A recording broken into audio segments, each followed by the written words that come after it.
राष्ट्रवादीच्या राष्ट्रीय अध्यक्ष सुनेत्रा पवारांच्या निवडीला थेट पक्षातूनच आव्हान।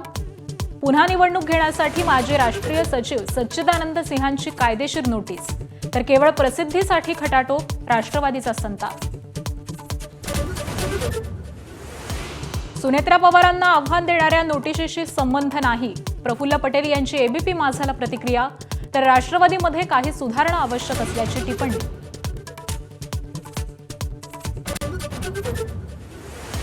राष्ट्रवादीच्या नेत्यांमध्ये संवाद नाही, सरचिटणीस ब्रिजमोहन श्रीवास्तव यांनीही एबीपी माझाशी बोलताना बोट ठेवलं। पक्षासमोरची आव्हानं दूर करण्यासाठी एकत्र बसून चर्चा करण्याची गरज व्यक्त।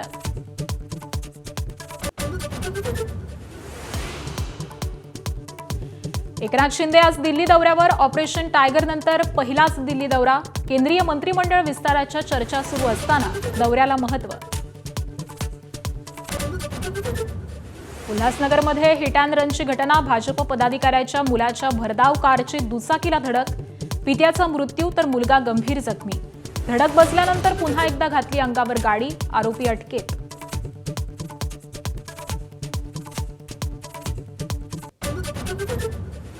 पुणे महापालिकेच्या शाळांची दुरावस्था, स्वामी विवेकानंद शाळेत प्रसाधनगृहातील छताला गळती, 25 संगणक खराब, गवत वाढल्यानं शाळेत अनेकदा साप शिरल्याच्याही घटना। मराठवाड्यात 23 जुलैनंतर पावसाची अनुकूल स्थिती निर्माण होईल, परभणीच्या कृषी विद्यापीठाच्या हवामानशास्त्र विभागाचा अंदाज। हॉर्मुझची अमेरिकेकडून पुन्हा नाकेबंदी, कमर्शियल जहाजांवर लावला 20% कर। इराणकडूनही हॉर्मुझमधल्या वाहतुकीवरचे निर्बंध कायम।